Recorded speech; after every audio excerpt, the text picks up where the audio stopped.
I caught my parents smiling while stealing from me.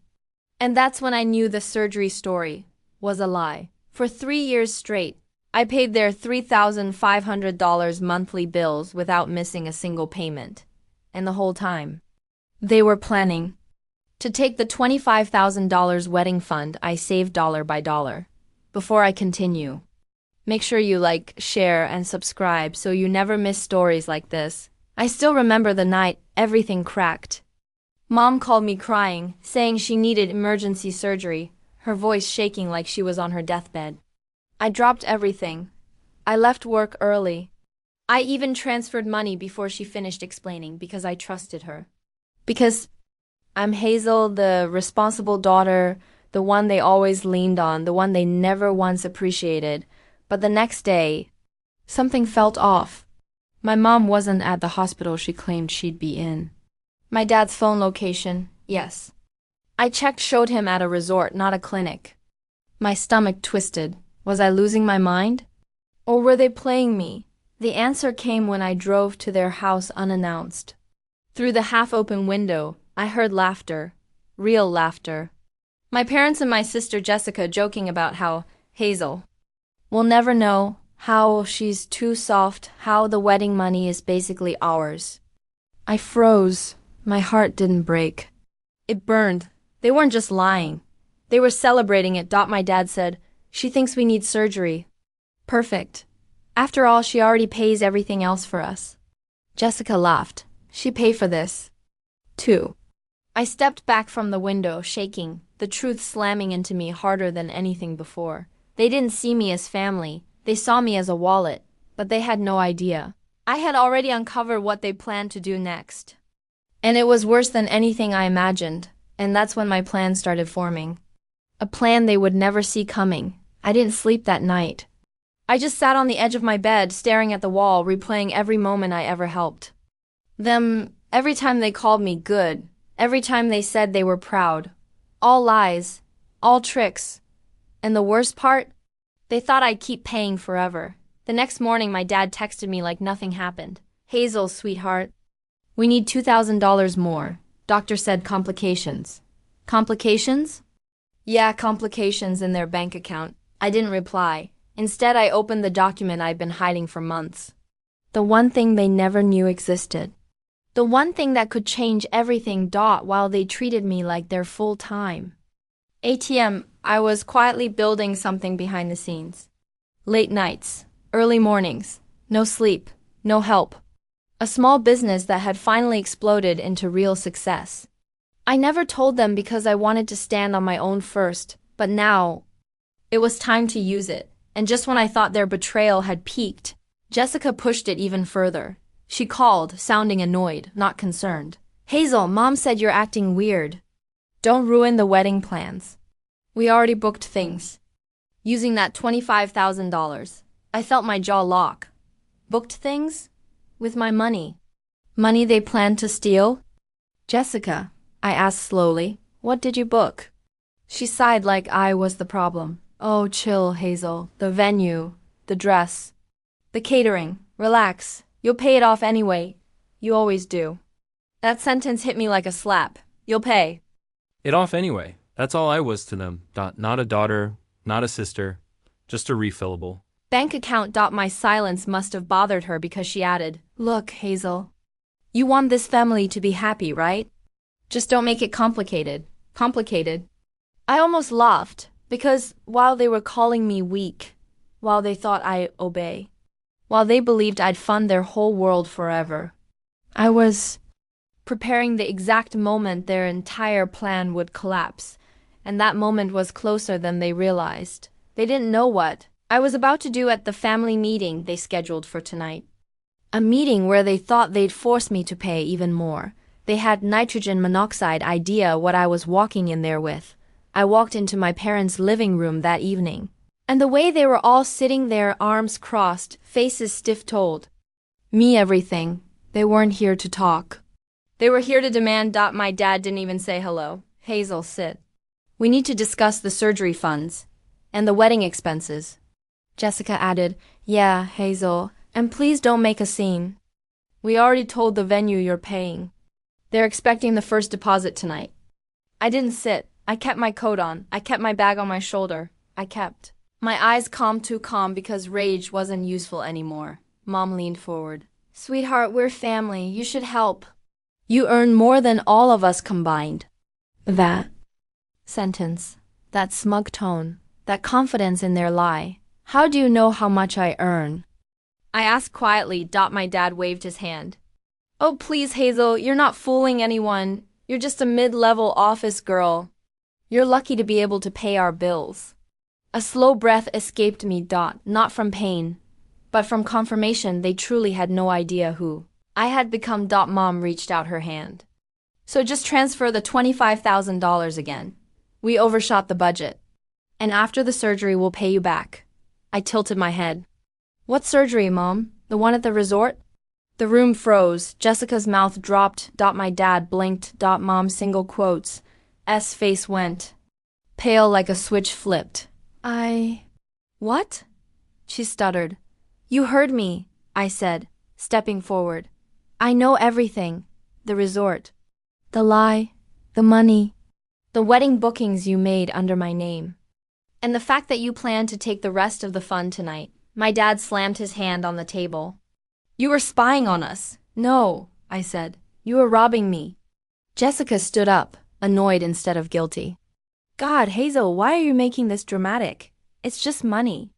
You'll make it back. I smiled, not a happy smile, a smile that comes right before an explosion. Actually, I said softly, that's the part none of you understand. I already made it back, and more. My mom squinted. What are you talking about? I slowly unzipped my bag, pulled out a thin folder, and placed it on the table. Their eyes locked on it instantly. Inside that folder was something they never expected, something that would flip their world upside down, something that would show them exactly who they underestimated. But before they could open it, Jessica asked, Hazel, what is this? I leaned forward. It's the reason you'll regret every single lie you ever told me. And when my dad opened the folder, his face drained completely. The real shock hadn't even begun. My dad's hands trembled as he pulled out the papers page after page of documents he didn't understand at first. But when the numbers registered, his jaw locked, his breathing changed. His eyes shot up at me like he was seeing a ghost. Mom leaned over his shoulder. One glance. 1 second. And she gasped. So loud it echoed. Jessica snatched a page. What is this, some fake business thing?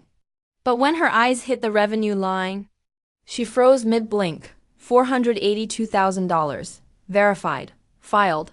All. Under my company name. She looked at me like I had just rewritten reality. I finally sat down. Calm. Steady. Ready. I didn't tell you because I wanted peace, I said. I didn't want you to see me as money, but you did anyway. My dad swallowed hard. Hazel, what is this? How long have you been building it? I finished. 3 years. While paying your bills. While working double shifts. While you mocked me. While you lied. While you planned to take more. Jessica stepped back like the floor was breaking. Wait, are you saying you're rich? No, I said, letting every word slice exactly where I wanted it to. I'm saying you stole from the wrong person. Mom tried a shaky smile. Sweetheart, we didn't steal. We were just using me? I said, lying to me? Calling me soft, weak, predictable? Planning to drain everything before the wedding? Nobody spoke. The silence was thick and ugly. Then I dropped the real bomb. That folder, I said, isn't just proof of my business. It's also documents showing every payment I've ever covered for you. Every bill, every loan, every transfer, every lie. And the lawyer I hired last week, he has copies. Jessica's voice cracked. Lawyer? Why would you get a lawyer? Because, I said, leaning forward, I knew you'd try to take more. And I'm done sacrificing my life to people who don't even see me as family. My dad's voice suddenly softened. Too late. Hazel, we didn't mean any harm. We just assumed you'd help. You've always helped. That's the problem, I replied. You never asked. You demanded, then lied, then laughed about it. Mom reached for my hand. I pulled back. Jessica exhaled sharply, trying to regain control. Okay, fine. You have money now. Great, but you still owe us. We raised you. I stared at her. You didn't raise me, I said. You drained me. And now, I'm done. I stood up, and before walking out, I placed one last paper on the table, a printed message from the wedding venue confirming cancellation of every booking under my name. Jessica lunged for it. No, Hazel, you can't do that, my wedding. I turned around slowly. You should have thought about your wedding, I said, before stealing mine. They all spoke at once, pleading, yelling, bargaining, but I was already walking toward the door. I didn't look back until my dad shouted the one line that twisted everything even darker. You'll regret this, Hazel. You need us. You're nothing without us. I stopped. I turned my head just enough for them to see my smile. Actually, I said, you're nothing without me. I left the house, closed the door behind me, and didn't know that before the night ended my family would do something even more desperate, something that would cross a line they could never come back from. I woke up the next morning to 32 missed calls, a dozen voicemails, and one message that made my stomach twist, not from fear, but from disbelief. Jessica had texted, Hazel, congratulations. You just ruined our lives. Hope you're happy. I ignored it. I ignored everything. Until a very unexpected call came in from the bank. The manager's tone was stiff. Miss Hazel, we need to confirm a few attempts made on your account last night.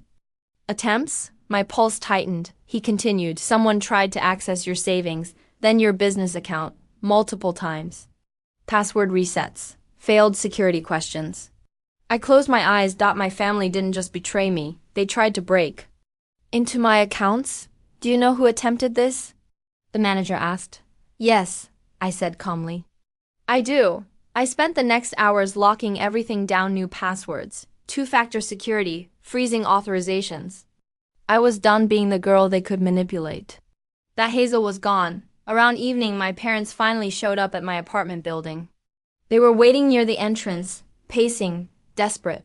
When they saw me walk up, they rushed over like victims instead of the people who had caused all of this. My mom grabbed my arm.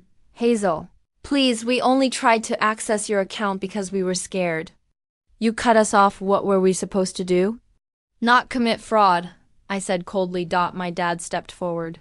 You think you're better than us now? Because you have money? Because you have a business? You owe everything you have to this family. No. I said, voice steady. Everything I have, I earned while you used me. Jessica looked wrecked, hair messy, makeup smeared, holding a binder full of wedding plans she could no longer pay for. Hazel, she whispered, voice cracking, I need that wedding, please. Just give me the money. You can afford it. I can't start my life like this. I stared at her. She wasn't sorry. She wasn't apologizing. She just wanted more. You don't get to destroy me. I said, then ask me to save you. Jessica's fisted. So you're really choosing yourself over us? For the first time in my life, I replied. Yes. My dad scoffed. Then you're dead to us. I nodded slowly. Then let me be dead. I walked past them, up the stairs, and into my apartment without looking back. The door clicked shut behind me like a final chapter closing. Inside, I finally exhaled, long, deep, free for years. I carried them, paid for them, sacrificed for them, begged for a love they weaponized, prayed for respect they never gave, and they weren't worth any of it, for the first time ever. The silence in my home didn't feel lonely. It felt peaceful. Safe. Mine. I made myself a cup of coffee, sat by the window, and watched the sun fall behind the buildings. I didn't feel guilt. I didn't feel fear. I didn't feel sadness. I felt freedom. They took advantage of me for years, but now they can't take a single dollar, minute, or tear from me ever again.